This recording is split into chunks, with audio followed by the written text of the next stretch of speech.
Olá, boa tarde, 1h29. Hoje o menino Gabriel Rota foi pontual, né? Não foi fominha. Ele que já afrouxou a gravata e sextou, esteve com você. Agora eu vou pedir que você permaneça conosco aqui na Record TV, né? Aqui na TV Gazeta, porque é importante. O Gazeta Entrevista inicia agora, já 1h29.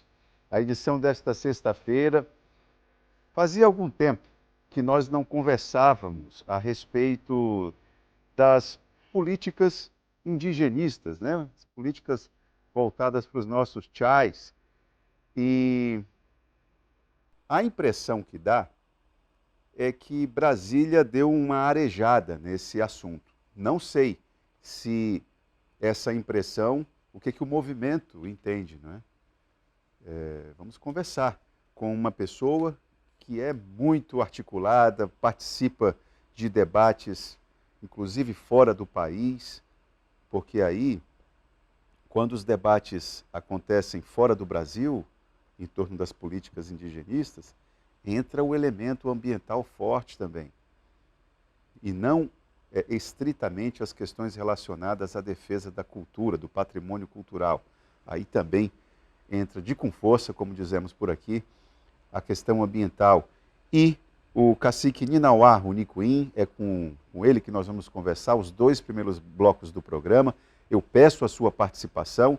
Sei que boa parte dos telespectadores não dialoga ou tem dificuldades em dialogar com os nossos irmãos chais, tem dificuldades em entender os argumentos dele. Por isso que eu preciso da sua participação, sempre respeitosa, né? Porque ninguém vem aqui para ser ofendido. Então, por mais que a sua crítica seja forte, ela não lhe autoriza a ofender ninguém. Então, respeitado esse princípio, escreva o que você quiser. Só peço que você faça o seu comentário e se identifique, coloque o seu nome, coloque o seu bairro ou a sua cidade. Isso é importante para dar ainda mais força ao seu pensamento. Tá bom? É com ele, com o Ninauá Runicuim, a nossa conversa nos 2 primeiros blocos do programa. Mas antes eu tenho um recado para você. Fazer um tratamento com implantes dentários é mais que conquistar um sorriso bonito. É se sentir bem, poder comer de tudo e dizer adeus para os constrangimentos da falta de dentes. Dá uma olhada nesse recado da Oral Sim Implantes, a número 1 em implantes do Brasil, para você conhecer mais vantagens desse tratamento. Aperta o piloto aí, Lala. O tratamento com implante dentário tem inúmeras vantagens para sua saúde, para sua autoestima, para sua qualidade de vida. Com ele você recupera seus dentes fixos e volta a sorrir com liberdade. Ele também devolve a sua mastigação para que você possa comer de tudo sem passar vontade. É um tratamento transformador e vai permitir que você aproveite ainda mais os bons momentos. Quer saber mais? Entre em contato com a gente. Tá dado o recado, ligue e agende agora mesmo a sua avaliação. O telefone é o 0800 750 5571 e tem também um celular que é o 99234 1903. Oral Sim, a clínica mais indicada do Brasil. Muito bom, eu vou aqui, são 1h33. Eu vou aqui rapidamente lembrar a você, que é telespectador do Gazeta Entrevista, você normalmente também acompanha o noticiário, está antenado com as discussões a respeito de política regional. Eu vou lembrar para você que o Ministério Público Federal, essa semana, ajuizou, né, uma ação, pediu uma indenização de 10 milhões de reais a indígenas do Acre, por danos causados pela construção da BR-364. Isso aqui, o Ministério Público Federal está pedindo para que a Justiça faça com que a União pague esse valor para as comunidades indígenas. No argumento do Ministério Público Federal, digamos que o governo federal não respeitou a legislação. Para usar uma linguagem bem rápida para eu poder me comunicar, digamos que o governo federal não perguntou para as comunidades indígenas o que elas pensavam a respeito daquela estrada. Em síntese é isso, não é? E o impacto de uma estrada, há muitos benefícios, sem dúvida nenhuma, sem dúvida nenhuma. Mas e os aspectos negativos? Porque por onde a estrada passa, parceiro, nunca mais aquela região vai ser da mesma forma. Bom, isso é um aspecto, mas certamente com o Ninauá nós vamos conversar sobre outros detalhes, outros problemas e outras possibilidades de solução também. Ninauá, boa tarde, seja bem-vindo aqui ao Gazeta Entrevista. Boa tarde, Taam, boa tarde, né, as pessoas que assistem, né, esse maravilhoso programa que aí é de grande audiência, né, e traz aqui temas tão importantes para poder compartilhar com a sociedade. Isso é muito importante, né? Ninauá, eu queria lembrar que você foi uma figura importante no último encontro que discutiu questões climáticas, questões ambientais. Aconteceu mesmo onde o último encontro? Foi no Egito, na cidade de Sharm Foi no Egito, né? No Egito, o nome daquela cidade é meio danada para gente. Uma língua que a gente não é familiar. Mas você trouxe, junto com pesquisadores, cientistas sociais de várias regiões do mundo, vocês colocaram que aquele encontro mesmo, ele acabava reproduzindo um modelo de organização que era excludente, né? E que não respeitava. Olha o paradoxo que vocês trouxeram ali.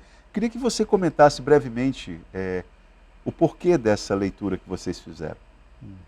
Então, eu queria só fazer uma pequena reflexão. Pois não. Da minha participação nesses encontros de grande importância, né, que é organizado pelas Nações Unidas,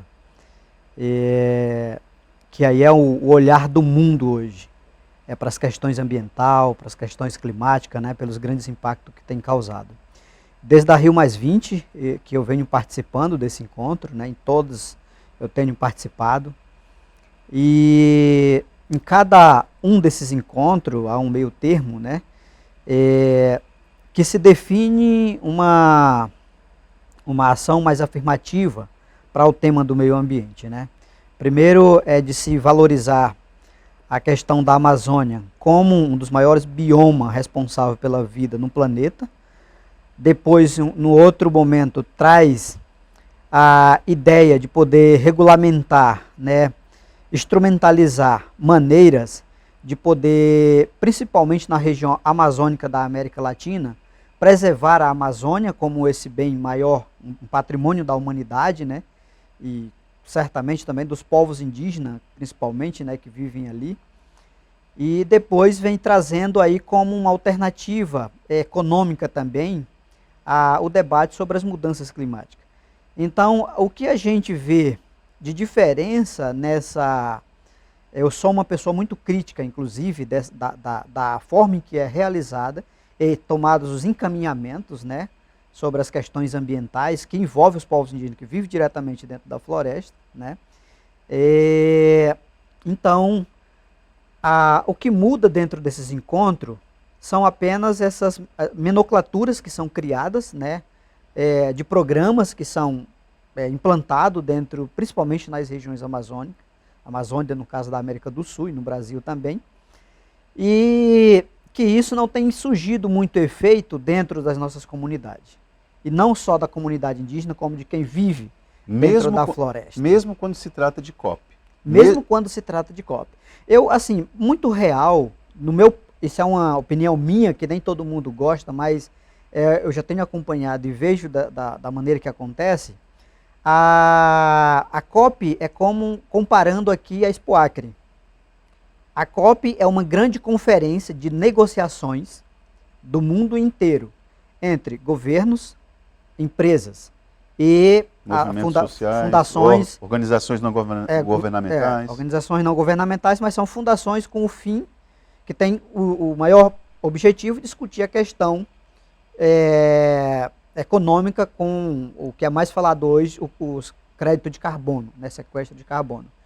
E aí, na COP se faz essa grande participação os lugares onde discute governo, as fundações internacionais e as empresas, a sociedade civil não tem acesso a esse lugar.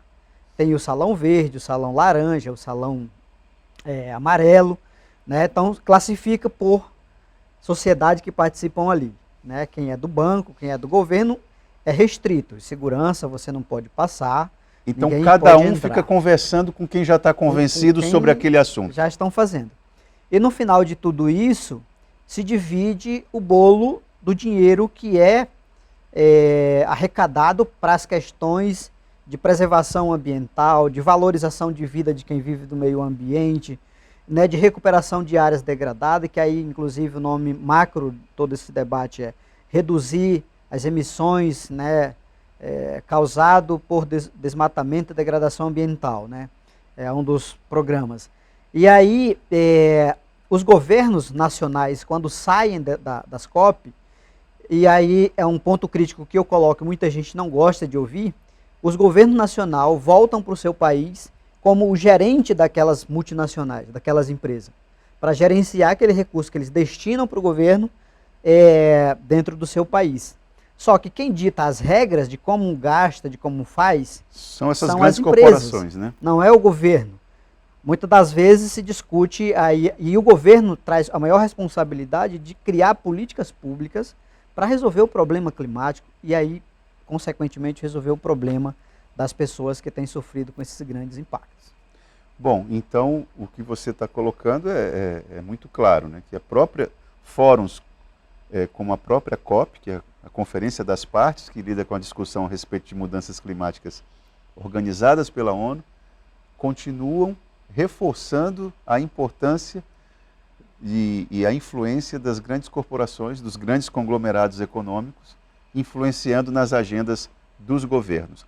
Mas não existe, aí eu vou fazer uma provocação, não existem as metas?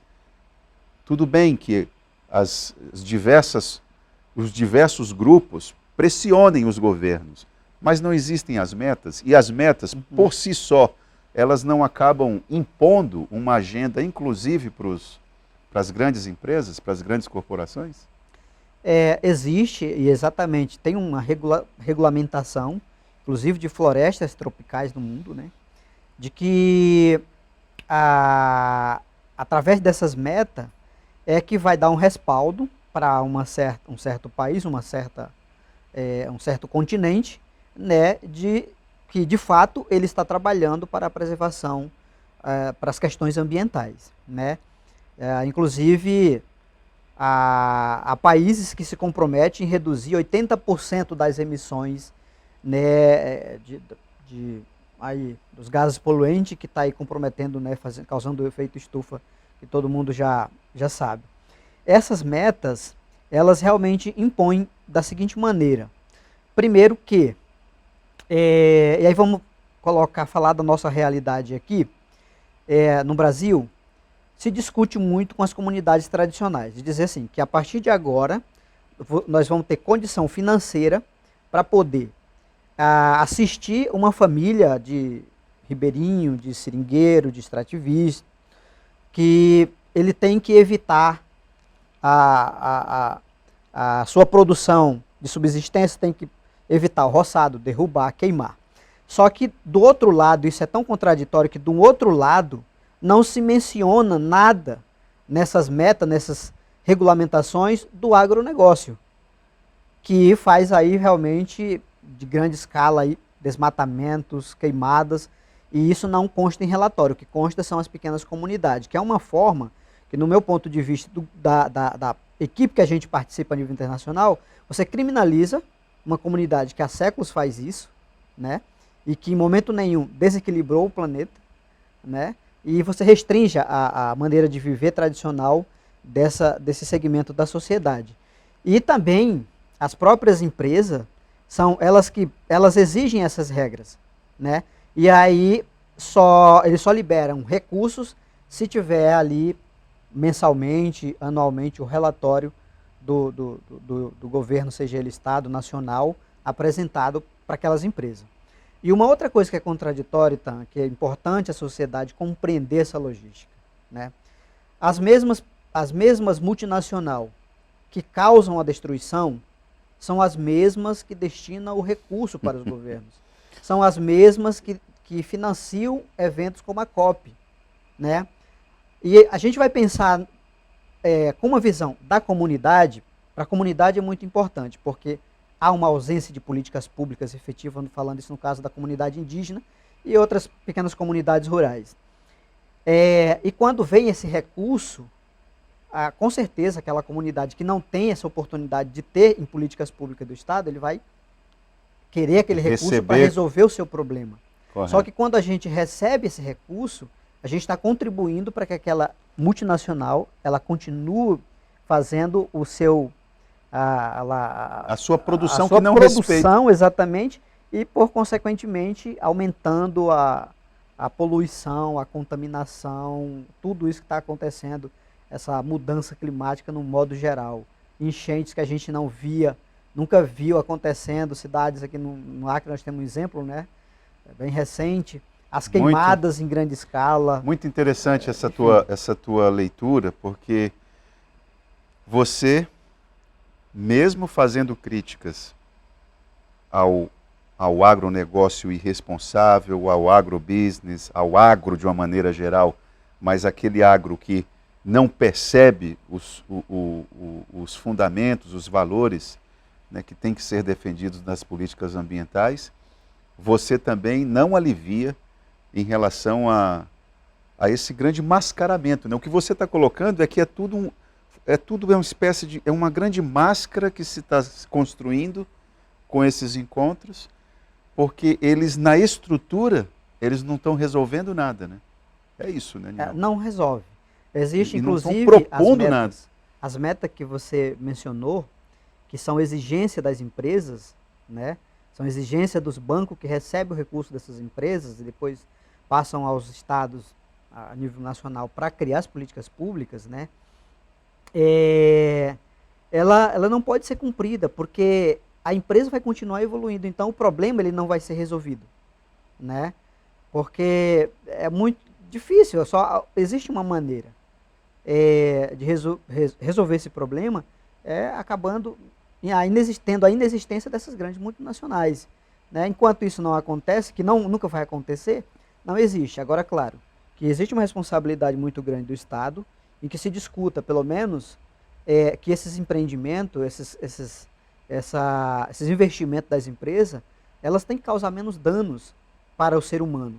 E aí quando você fala também de questões de valorizar a vida num encontro como da COP, por exemplo, sempre tem um pé de árvore na frente que não deixa de ser importante, sempre tem um rio, uma lagoa que passa, mas dificilmente tem a vida de quem está lá, do ser humano, do ribeirinho, do seringueiro, dos povos indígenas, como prioridade dentro desse sistema, né, dentro desse bioma, como uma vida de prioridade para se preservar lá dentro.